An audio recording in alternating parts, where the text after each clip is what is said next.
I'm a sophomore at this school, and I came here from Silver Spring, Maryland, which is about 1,000 miles away.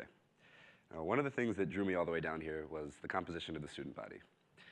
My hometown is one of the nation's most diverse municipalities in every sense of the word, and I really liked that about growing up there. So when I started looking at colleges, a diverse population was one of my top priorities. The student body at this university is only 49% white, which compared to other competitive private universities is pretty low. But one of the things that I noticed as soon as I got here was that the statistical diversity the admissions office boasted didn't necessarily translate into meaningful interaction between groups on campus. Yes, obviously there are black students here, and Asian students and Hispanic students and Middle Eastern students, but everyone pretty much keeps to themselves in social situations. Coming from a biracial family, I found the divide between black and white to be particularly striking, and I had a hard time getting used to such a blatant lack of interaction. I thought I would get over it eventually, but I couldn't. So rather than committing to a 4-year smolder, I tried to channel my energy into figuring out a way to change the climate. And the first thing that came to mind was music. Just about everyone I met here, even the people who had never known a black person on a first-name basis, and yes, they do exist, listened to hip-hop in some capacity. I met people from Connecticut with 2,000 rap songs on their iPhones and 0 black friends. Or classmates from California who would throw down $150 to scream along with Chance the Rapper at the Fillmore, but still stare at their feet in silence when they crossed paths with a black student on campus. The first time I went to a house party here, 2 things stood out to me. 90% of the people there were white, and the DJ was playing Fetty Wap. It's like this weird sense of cognitive dissonance that everyone in the room just refuses to acknowledge. Whatever you want to call it, I couldn't adjust. So I thought about music, and I thought about my favorite artists and what it was I liked about them. And I realized that the people who stood out to me the most were the ones who could weave an intelligent analysis of social issues into their music without compromising the authenticity of the lyrics or the quality of the sound. Then I thought, maybe if the people who run in these all-white circles would listen to these artists, and I mean really listen to them, they might be able to learn something about the people they refuse to interact with. And if they can learn enough, then maybe they'd be willing to expand their social horizons. Especially in growth-centric environments like this campus, it's impossible to overstate the importance of ethnic diversity.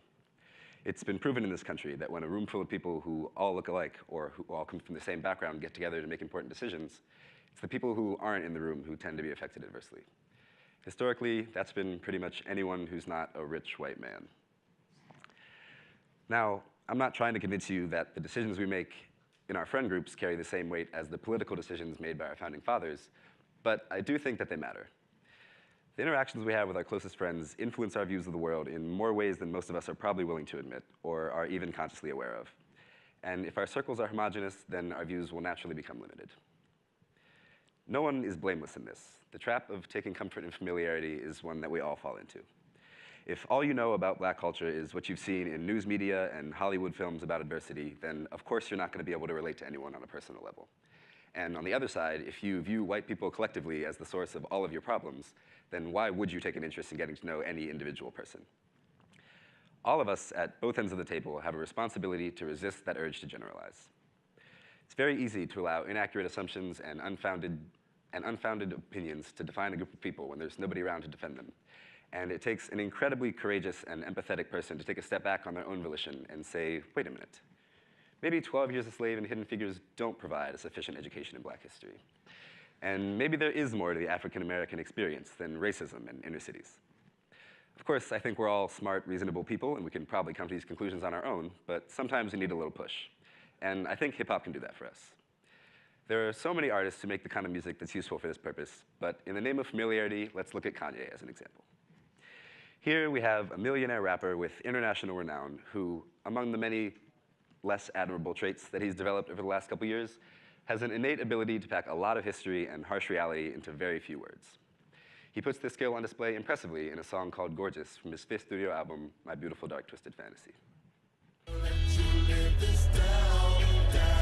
Penitentiary chances, the devil dances and eventually answers to the call of autumn. All them falling for the love of ballin'. Get caught with 30 rocks, the cop look like Alec Baldwin. Inner century anthems, based off inner city tantrums, based off the way we was branded.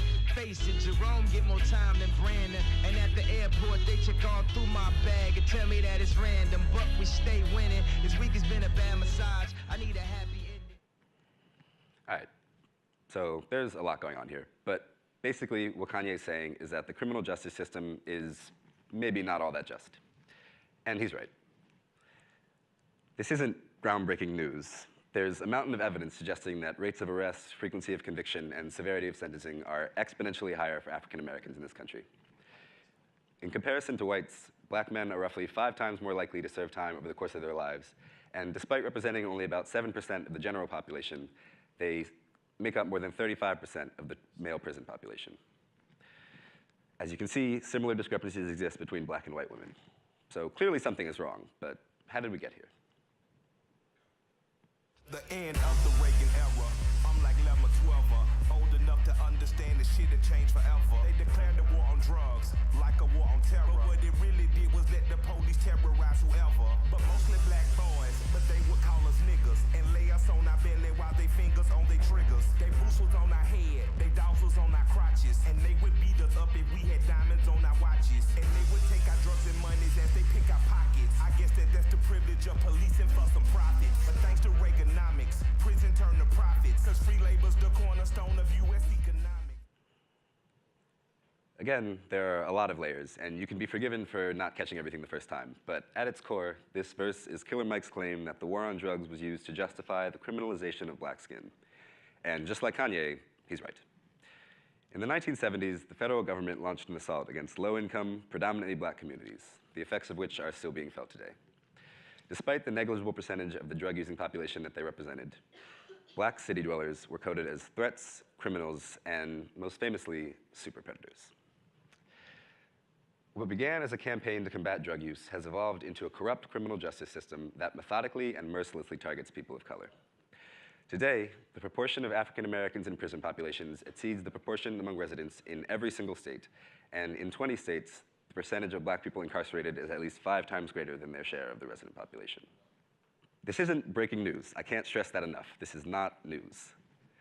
Over the last several years, there's been an explosion in the literature surrounding this topic, with acclaimed authors like Angela Davis and Michelle Alexander publishing works on the subject, and more recently with the release of the Oscar-nominated documentary film 13th. There's now officially too much information available to all of us for anyone to continue denying the truth. But knowing the facts is no longer enough. We all see what's going on, but now it's time we start asking why. In a recently resurfaced interview, a former Nixon aide named John Ehrlichman explains the true aims of the war on drugs in terrifyingly simple language. The Nixon campaign in 1968, he said, and the Nixon White House after that had 2 enemies, the anti-war left and black people. You understand what I'm saying? We knew we couldn't make it illegal to be against the war or black, but by getting the public to associate the hippies with marijuana and blacks with heroin, and then criminalizing both heavily, we could disrupt those communities. We could arrest their leaders, raid their homes, break up their meetings, and vilify them night after night on the evening news. Did we know we were lying about the drugs? Of course we did. The suffering inflicted on black communities wasn't an accident or a coincidence or an unforeseen side effect. It was the primary goal of a sinister plot. And these 2 artists, just like a lot of other intelligent and well-respected critical thinkers, understood that from the beginning. But what separates them from the scholars who write about the war on drugs in lengthy academic journals and published volumes is that they've been able to condense decades of history and knowledge into neatly packaged 2-line rhymes that are both readily accessible and easily understood. It doesn't take a genius to listen carefully and ask questions. What I'm trying to say with all this is that rap music isn't just entertainment. There are legitimate, extraordinarily important truths in these lyrics, and they're not all about unfair sentencing. Conscious rappers are taking on a litany of social crises facing this country, and if we want to understand them, all we need to do is listen closer. Chance the Rapper criticizes the mainstream media's racially motivated news coverage in a lucid and poignant verse, and all we know about him is, "You don't want no problem with me." Kendrick Lamar confronts the self-hatred that results from internalized notions of white supremacy, and we walk away with, "Bitch, don't kill my vibe."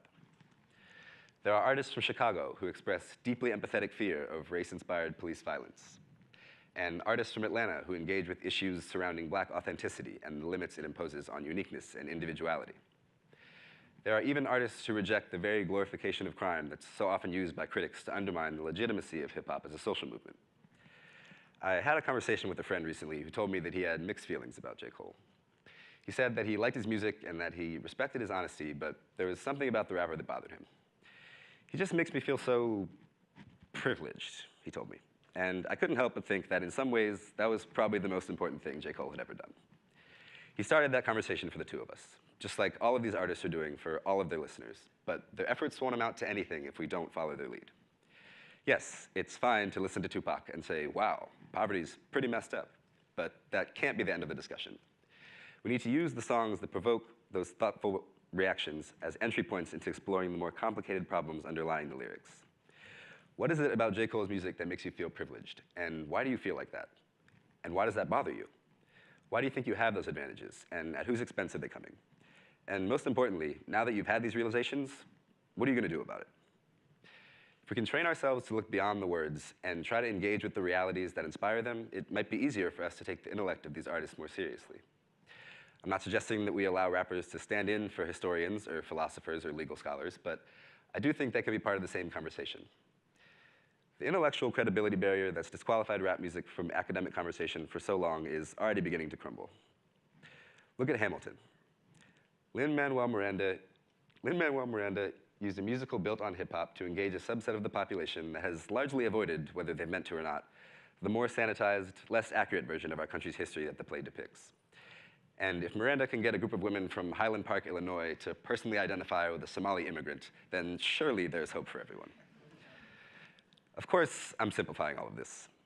In terms of allyship, claiming to understand what it means to be black in America because you've memorized the discography of Outkast is no better than telling your friends that you don't see color. Listening isn't the end game, no, but it is the first step. The way I see it, there are two possible routes to take going forward. Either we all agree to only consume our own cultures and we wipe our hands of the harmonious relations conversation for good, or we commit to making a concerted effort towards symbiotic cultural interaction. The first option leads to the complete erasure of racial mingling and guarantees that progress toward social equity ends tomorrow. But the second offers a chance that comes at a price. And if you only remember one thing from this talk, let it be this. If you're going to reap the fruits of a people, then you have an obligation to understand the conditions in which they've been sown. Fortunately, we have in rap music both an incredible pedagogical tool and a thing that we all love. And I think if we take a closer look at that thing and just use it as a starting point, we can work toward replacing blind assumptions with informed conversations and total separation with empathetic relationships. We can stop hiding behind intentional ignorance and start seeking justice for each other. And if we can do those things, then maybe we can form some meaningful and, more importantly, some productive connections.